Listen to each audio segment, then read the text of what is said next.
From OffScrip Media, I am Matthew Zachary, and this is Out of Patience. On today's show, Dr. Matt Lamb, the epidemiologist so nice, Andrew and I had him on twice.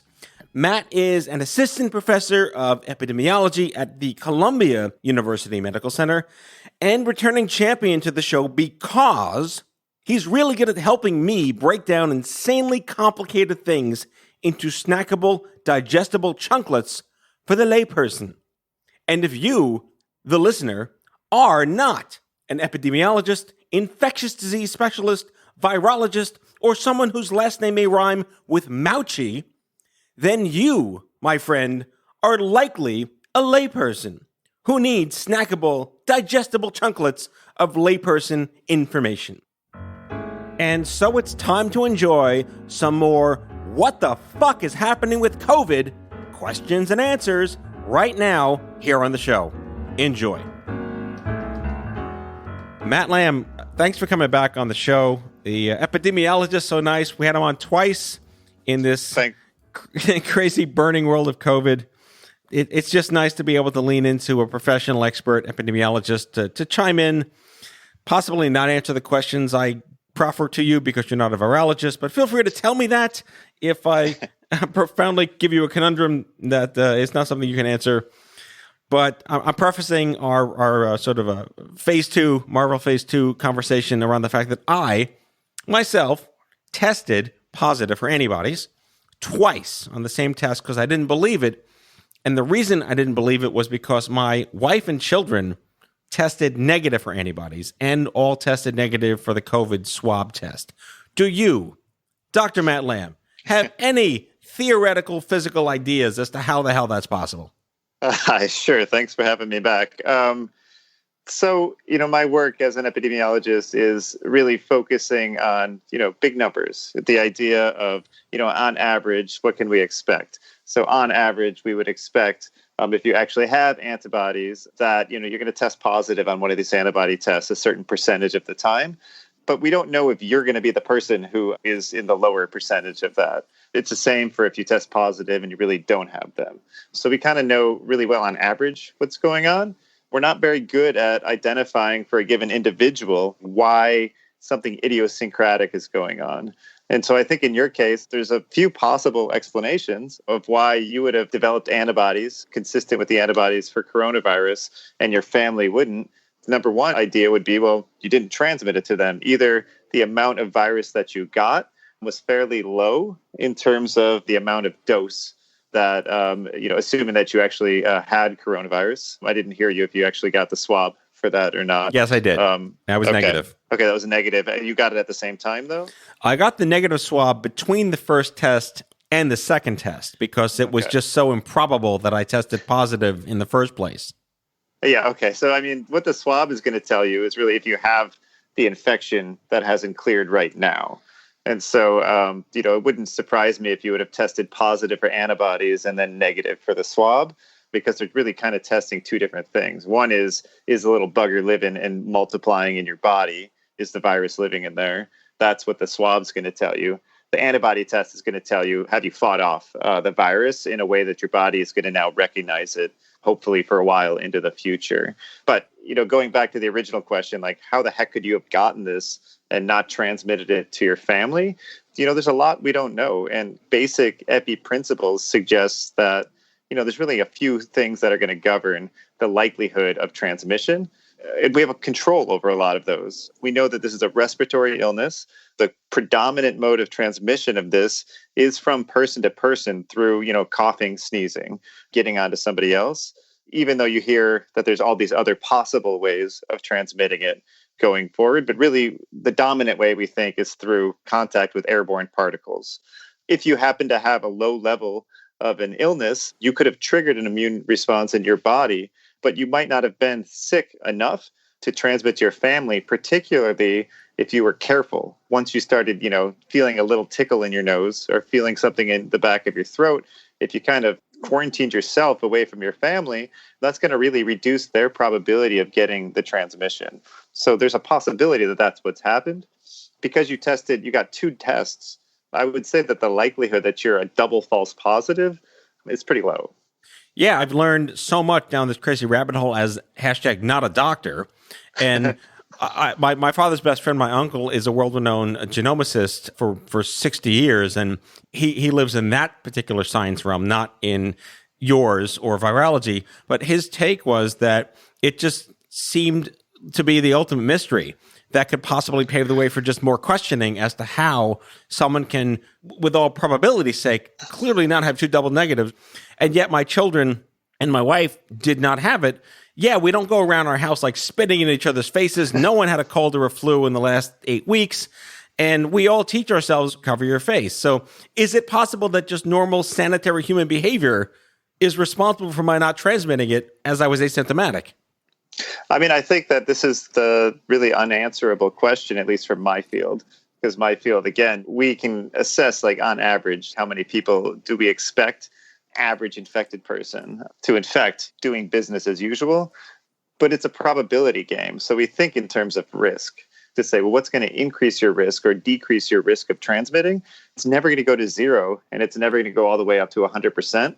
What we think is that if you stay 6 feet away from people, and if you're like a religious hand washer and, you're not coughing into each other's mouths, those are the things that, if you do this over and over again, that is going to dramatically reduce the likelihood of transmitting this to somebody else. It's not going to make it zero, though. And so I think that that's, it's quite possible that that's what happened.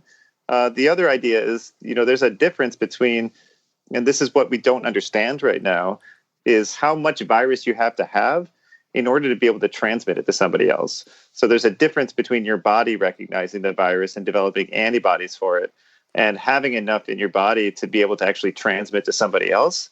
And we don't know enough, at least I'm not aware of studies that know enough to kind of see what that magic number is, or if there even is a magic number. The COVID-ometer. Right. That would be something that you could buy on Amazon because all the stores are closed, right? Clearly. So.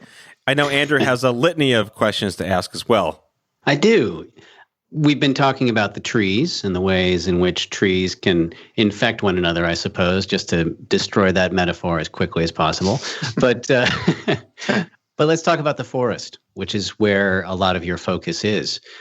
Columbia has a model that it uses in order to make forecasts that actually stands next to several other models that predominate within the media and within the way that we are thinking about the progress of this problem.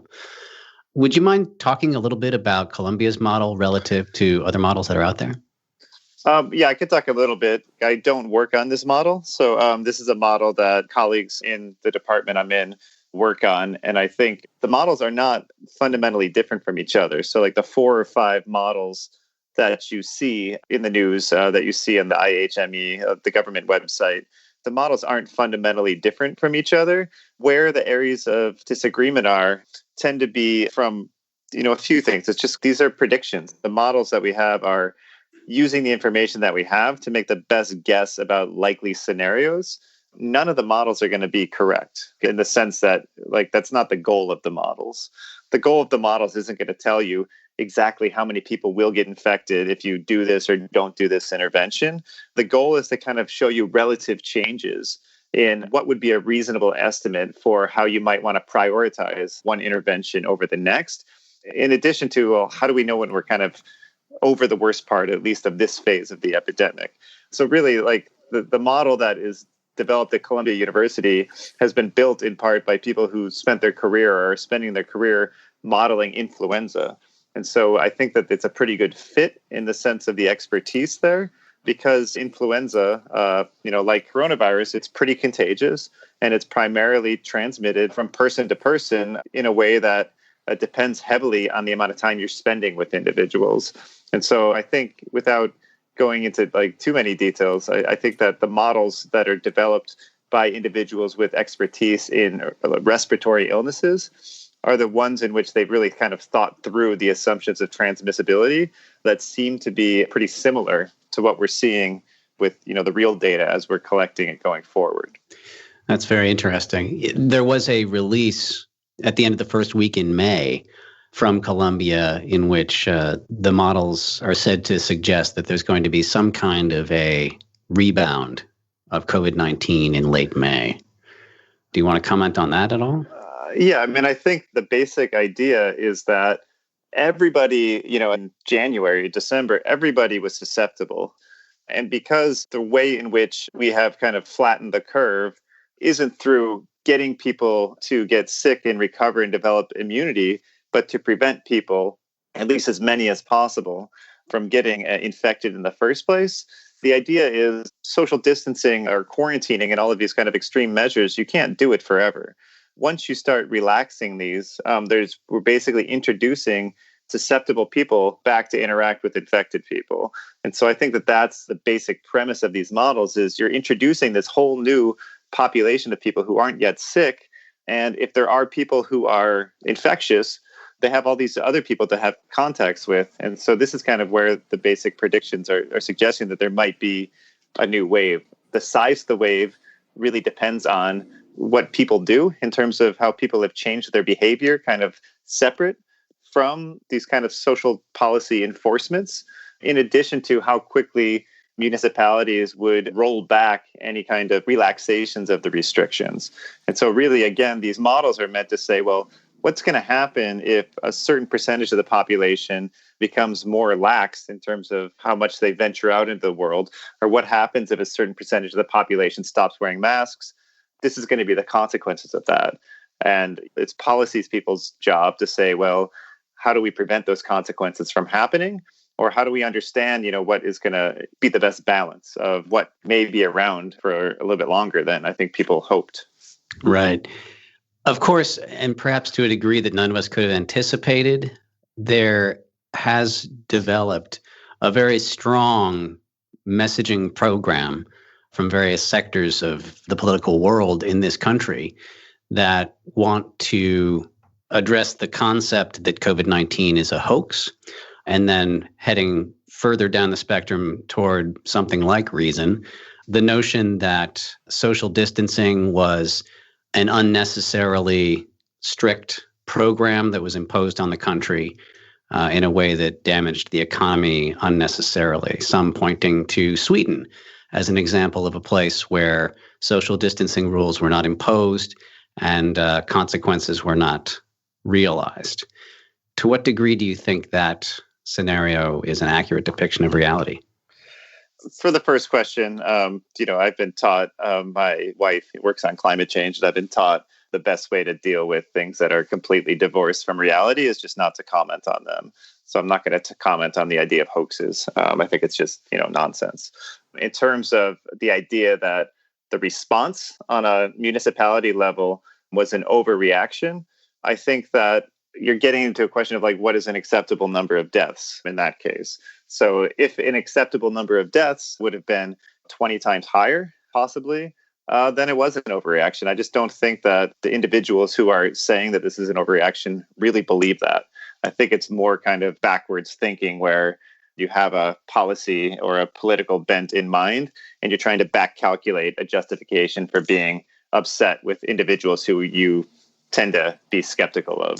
So I think my reasoning, and I'll get to the Sweden question because I think that's a more interesting question in terms of a rational question. It's always very easy to say that social distancing was an overreaction because the whole goal of social distancing was to make it appear like it's an overreaction. Because if you don't social distance, you're going to have way more contacts. We can predict from the modelers the consequences of that. That's 2 million deaths in the US probably. And so we can compare what's going to happen now to that kind of 2 million estimate, which is a decent benchmark of whether or not social distancing, I think, was useful or required in this time.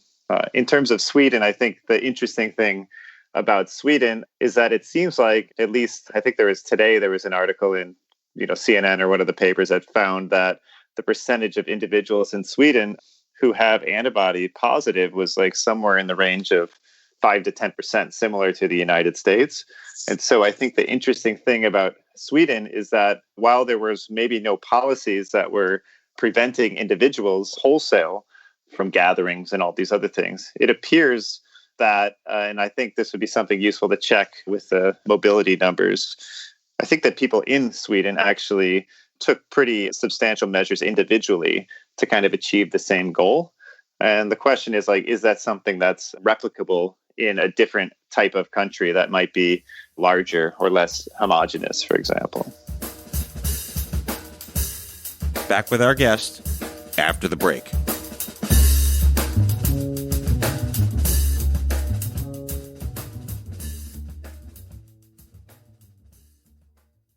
Has your chronic illness made it difficult to continue working in the traditional way? Want to learn how to find and create flexible remote work that both accommodates your chronic illness and generates an income? Join the Patients Getting Paid membership, a community of chronicpreneurs where people just like you find workshops and trainings, weekly updated condition-specific gigs, twice monthly coaching calls, co-workings, accountability, and the kindest community to support you on your path to make money while working from anywhere and taking good care of yourself. Learn more or join us at patientsgettingpaid.com.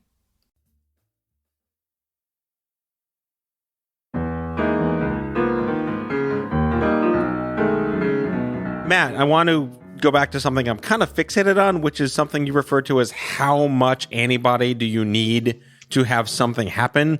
And I was told, again, not a doctor, that that's called a viral load. Is that the correct terminology? Yeah, it's a viral load. It's like we're really kind of boring when we name things. Right. And this is the virology. So that's the COVIDometer that we have to look at. So how much virus is per amount of blood? Right. So is that a figure-outable thing that has been precedented? And are we on a way to figure out if I have antibodies, now what? So there's kind of two separate things. And then I'm going to kind of tell you when I'm hedging into like, this is not my area of expertise. But, right. Viral load measures how much virus is in your body. I know about this because a lot of my research focuses on HIV/AIDS, and we use viral load routinely as a measure of just how much virus is in your blood. This is how we determine if you're HIV positive. This is what we're measuring when somebody does the swab for the COVID test. How much virus is actually in your blood or in your nose in that case. So what viral load is a measure of is how concentrated the virus is per amount of blood. The idea is basically if you have a lot more virus in your blood, it's worse for you because your immune system has to work harder. If your immune system has to work harder and you have trouble getting oxygen into your heart, that's going to be something that's going to make recovery from having a lot of virus difficult. So this is kind of one reason why there's speculation why individuals who have certain pre-existing conditions focusing on cardiovascular complications seem to have a harder time fighting this off. It's because if you have a lot of virus, your body has to work harder to get it out. That's what the viral load's measuring. There's an equivalent when you get a certain kind of antibody test. There's really kind of two general types of antibody tests. Again, I'm not a virologist, but I know that there's two types of antibody tests in general. One is kind of like a pregnancy test. It tells you, do you have them or do you not have them? That's not going to help you assess how much antibody that you might have at a given period in time in your blood. It's just going to say if it's there or not. The second type of test is able to put some kind of number to that. And so that's the one where you might be able to get at some units of antibodies per unit of something else, per unit of blood, let's say. The $1 million question, and this is kind of the question that a lot of the vaccine trials are trying to focus on, is what the number is that's sufficient for you to fight off a new infection so that you don't become infected. And so that's kind of the key thing that we don't know the answer to yet. I think that virologists, not me, have an idea, of how to figure out that answer. And that's kind of what some of these clinical trials that are either using blood plasma as a measure to see if that conveys immunity. If I took your blood, for example, since you now have antibodies, would that prevent infection in me, or would it be able to treat me if I'm in the early stages of having SARS? All of these different trials are going on in order to try to get at what is this magic number that you need to have above in order to be immune, or at least immune for a while. But I don't think we're there yet. It sounds like chicken and the egg because, this rush to market with the FDA emergency authorizations and all these tests out there, and there are spit tests and swab tests and blood tests and whatever. I guess the question I can attempt to formulate here is, do they need to figure out the minimum viral antibody load to give to someone to get the vaccine, or should they be doing blood tests now that have the antibodyometer in them? So there are blood tests now that have the antibodyometer in them. And you might see this if you see something called like an ELISA test. basically what it does is it basically kind of creates a copy of something, COVID looking. It either could be like the little spike that gives it its name, or it could be like the actual genetic information inside the virus. It creates kind of a version of that they think that your antibodies are going to bind to. And so they can see how many antibodies bind to this kit that they're building. The more antibodies that bind to it, the higher your kind of antibody load would be. So there are tests out there. What scientists are doing right now is they're trying to do longer term studies, which is why we don't know this yet, to say, well, what happens if somebody has like an antibody level of 1? What proportion of those people get reinfected versus somebody who has an antibody level of 1 million? What proportion of those people get reinfected? And so somewhere along the line, we're going to say, well, you need to have at least a viral load of this in order to have a reduction in the probability of getting infected of a certain percentage. And we're going to kind of use that to say, well, that's kind of the level that, we're going to look for clinically to say, well, you're protected at least for a little bit. The other thing that's important to think about is it's not like if you develop immunity, that it's just like an on and off switch between when your body can fight off, the next coronavirus or not. Your body tends to like ramp up your antibodies, and then it kind of like slowly tapers off over time, kind of like my intelligence as I get older. Yeah. And so, I think at that point in time, I'm still a little bit smart. So I'm smart enough to do some things now, but not as smart as I was 5 years ago. It's kind of the same with the antibodies. After a certain amount of time, your body might not have enough to fight off the infection. And that's a perfect segue to the word vector, which no one really understands because it's like a science wonky word, and they're not schoolhouse rocking this to the average person. I think my definition is the probability that you could kill someone. So a vector in my epi mind is just anything that transmits disease. So we call mosquitoes vectors. You might call it like a deer tick a vector of Lyme disease. You can call me a vector of coronavirus if you wanted. Although most people think about vectors as like non-humans, either like things or animals mostly. Yeah, so I guess this then opens up the conversation. My daughter watches a YouTube channel called SciShow for Kids. And another one called It's Okay to Be Smart. And they did a whole like kid version of coronavirus about the summer coming up. And it turns out that when it's hotter and when there's more moisture in the air, something about the oil that covers the coronavirus makes it a little less transmittable, especially if you're outdoors and there's a little wind and you're near the ocean. And are there any probability models at this point, knowing that your antibodyometers can be N of 1 for any one person? Is this just a giant global experiment? Yes, it's a giant global experiment, but yes, also there are people who are studying each kind of little part of it. So there's a lot of work that has been done in a lot of other transmissible diseases that seem to suggest that there's some temperature or weather effect. This temperature or weather effect does not seem to be large enough to prevent an epidemic on its own. I think that that's what I can say about it. There does seem to be some support for the idea that this virus might not transmit quite as well when it's not as dry in the air outside. But the people who have been following this also tend to put some caveats on that, where this is kind of like an order of magnitude less important than anything else, like social distancing, like the number of susceptible people who are coming into contact with infectious people, like continuing to wash your hands. So I think the idea that anybody would be banking on the weather to just magically make this go away, I don't think that that's well supported. I think what might be supported is there's going to be a lot of things that need to work together in order to reduce the number of transmissions so that the number of people infected today is fewer than the number yesterday. This weather thing may play a fairly minor role in that, is my understanding. And to wrap this up, Matt, looking back and looking forward, has anything surprised you about the way in which this has played out in the United States and in the wider world? And the related mirror question to that is, what do the seasons that we have in front of us look like in your mind, knowing what you know about human behavior and about what we've learned about how this is transmitted? What does summer look like? What does fall look like? What does winter look like? So the first one, I would be very arrogant if I would say that nothing has surprised me, because like this is crazy, right? And I think it's unprecedented for a lot of reasons. Looking back, the thing that's still the biggest failure, at least for our country, that I could think of is not anticipating the need for surveillance testing early on. This is kind of the first step in a public health approach where you try to stop the problem before it becomes out there. And for whatever reason, it wasn't done. And it was done better in some countries than other countries. No country has done perfect because this has been a really crazy illness to fight. But I think what this, to me, suggests is, going forward, we have to kind of think about reintroducing the idea of, a rainy day fund, kind of like spending a little bit of our government capital on planning for things that seem unlikely but catastrophic. And I think that this is the thing. What I think has surprised me in a positive way the most is people are doing the right thing. And I think that that's sometimes hard to model for, to even think about. People, by and large, are overwhelmingly reducing the number of people that they come into contact with, overwhelmingly respecting social distancing.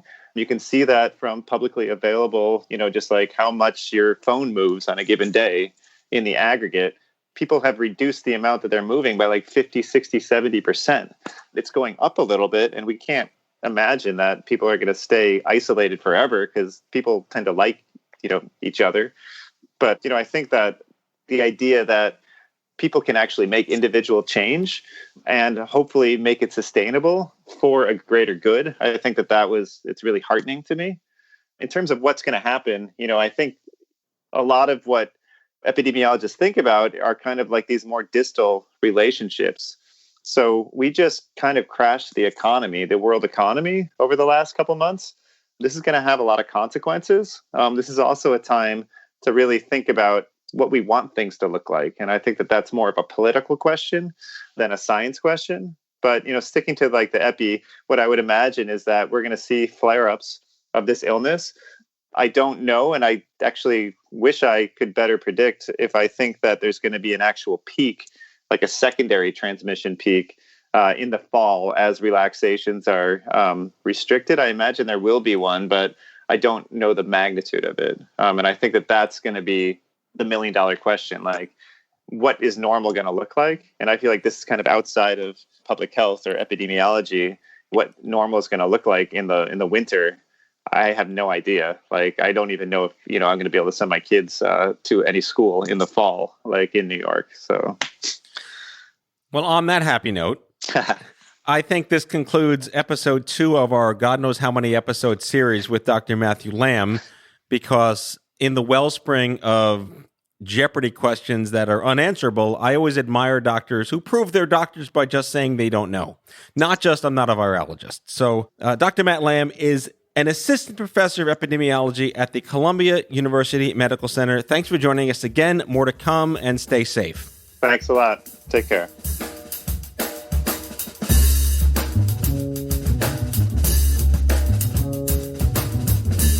That's all for today, folks. If you like the show, be sure to subscribe, leave a review, follow us on social, and tell all your friends to listen. Out of Patience with Matthew Zachary is a product of OffScrip Media. Our executive producer is Matthew Zachary. Our senior producers are Jen Horangeff and Andrew McDowell. Darren Tunn is our production intern. It is recorded, mixed, and edited by Matthew Zachary. Our theme music is by the Mike Van Allen Quintet and by Mara.